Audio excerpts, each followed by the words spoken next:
Luego, nos gusta la precisión que está haciendo el Código General del Proceso. Porque antes era solo ante el juez del domicilio de la persona con quien se debe cumplir el acto. Error, hay pruebas anticipadas que es una inspección judicial. La prueba anticipada es una inspección judicial. Pero entonces no es ante el juez del domicilio de nadie, es ante el juez del lugar donde debe practicarse la inspección judicial. Eso es importante, mis niños, por lo que hemos venido señalando. A la par con nuestra materia, ustedes están trabajando con el maestro la materia de pruebas judiciales, o como nosotros la denominamos en nuestra universidad, derecho probatorio. En otras universidades la denominan teoría de la prueba, en otras prueba judicial, en otras, como nosotros, derecho probatorio. Entonces, en el artículo 28 encontramos el fuero concurrente, o mejor, vayamos más allá, encontramos el factor territorial de la competencia. Y lo encontramos a partir de los denominados fueros o foros que hemos estudiado, por lo menos en la teoría de ellos. En el resto del año lo que vamos a hacer es ponerlos en práctica. ¿Cuáles? Fuero general personal o domicilio, fuero concurrente sucesivo, fuero concurrente a elección, fuero exclusivo, fuero real exclusivo, fuero sucesoral. El fuero encuentra una serie de matices en el artículo 28, que ya los hemos analizado, y sobre todo el que más se da, el que más ocurre, que es el fuero concurrente a elección. Miren ustedes, de 14 numerales del artículo 28, en al menos el 60% de esos artículos, ahí está aplicando el fuero concurrente a elección. Pero el factor territorial de la competencia encuentra una extensión, y una extensión a partir de lo que nos vamos a poner a estudiar en este instante, que ha cobrado muchísima importancia ahora con el Código General. Lo encontramos en el artículo 23, bajo una denominación, fuero de atracción. Aquí lo tenemos, el fuero de atracción.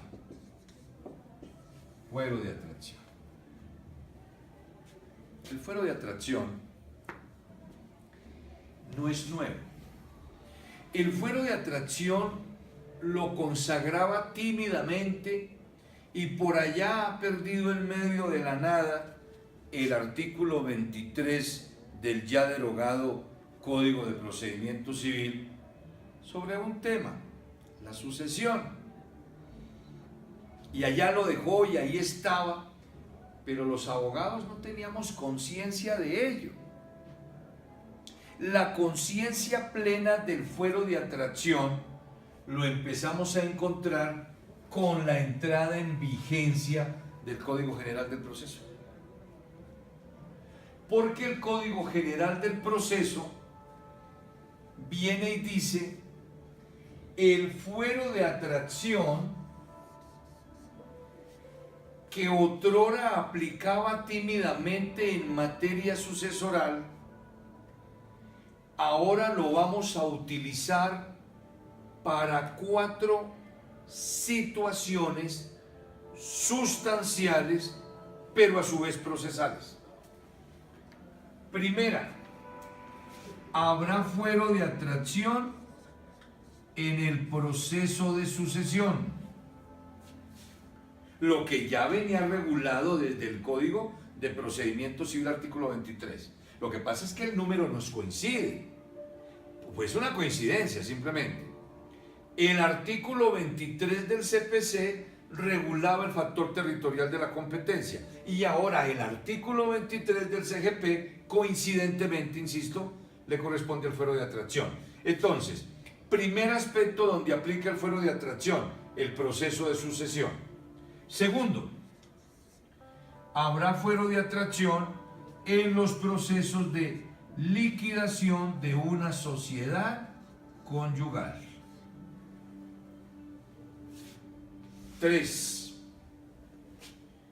Habrá fuero de atracción en un proceso de disolución y liquidación de la sociedad patrimonial de hecho. Y aquí volvemos a recordar lo que ya habíamos señalado tangencialmente en clase anterior. No podemos confundir unión marital de hecho con sociedad patrimonial de hecho. La unión marital de hecho, para su conformación, ¿cuánto tiempo necesita? Un día, una semana, desde que dos personas tomen voluntariamente la decisión mutua de formar una vida en común. A la semana, a los 5 días de estar viviendo, ya son compañeros. Lo que nace 2 años después, y que no haya un impedimento, es la sociedad patrimonial. Entonces volvamos, nunca vamos a confundir unión marital de hecho con sociedad patrimonial de hecho.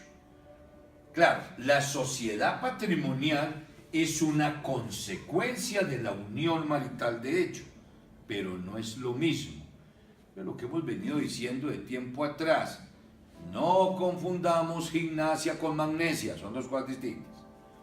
Y cuarto aspecto donde opera el fuero de atracción, que sobre todo por allá tipo septiembre, que lleguemos a procesos de familia, ahí sí que vamos a aplicar este artículo 23 todo el tiempo. El cuarto punto donde aplica el fuero de atracción es en las medidas cautelares extraprocesales. Repito, porque obviamente con este tipo de letra pues es casi imposible adivinar. ¿En qué procesos tenemos a partir del Código General fuero de atracción? Respuesta: en el proceso de sucesión, en la liquidación de sociedad conyugal, en la disolución y liquidación de sociedad patrimonial de hecho, y en las medidas cautelares extraprocesales. En esos 4 aspectos tenemos fuero de atracción. Y sé que si estuviésemos aquí de cuerpo presente, alguno de ustedes ya hubiera levantado la mano para preguntar: oye Héctor, ¿y qué es fuero de atracción? Deben comenzar a explicarle a quien formuló esa hipotética pregunta de la siguiente manera. Esto es como los imanes. Hay una serie de puntillitas y tachuelitas regadas aquí sobre la mesa, el escritorio de la universidad, y le colocamos un imán cerquita. ¿Qué hace el imán? Toma, absorbe, se lleva, pega las puntillitas, las tachuelitas, las pega al imán. Eso es un fuero de atracción. Es decir, pensemos en un proceso que está aquí,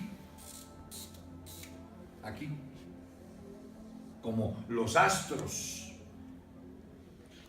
y alrededor de ese proceso gravitan unos satélites alrededor de este grandote que es el Sol, y hay unos satélites, otros mundos ahí, gravitan alrededor, los satélites. Y entonces uno dice, ¿y este proceso cuál juez lo debe conocer? Y la respuesta, lo debe conocer el del proceso mayor. Es tanto la gravedad que el planeta mayor arrastra al planeta menor. Y entonces todos estos se fusionan acá en algún momento. Dejan de orbitar y llegan necesariamente y se funden con el planeta mayor. Bueno, tendremos que ver más Discovery y Nat Geo para poder entender esta parte. Pero lo del proceso sí lo explicamos aquí en clase. Vamos a empezar a mirar, por favor, miremos el artículo 23. Tomemos nuestro código y vamos a empezar a mirar el artículo 23. Vean ustedes la denominación, fuero de atracción, y comienza con la parte de sucesiones, y comienza diciendo lo siguiente: cuando la sucesión que se esté tramitando, o sea, no es que voy de pronto a presentar la demanda, no es que el proceso ya terminó, ¿cuál? El de sucesión, sino dice cuando la sucesión que se esté tramitando sea de mayor cuantía. Esa es la condición. ¿Por qué? Porque hay sucesiones de mayor cuantía, de menor y mínima cuantía. La sucesión de mínima no la conoce el juez de familia. La sucesión de mínima la conoce el juez municipal.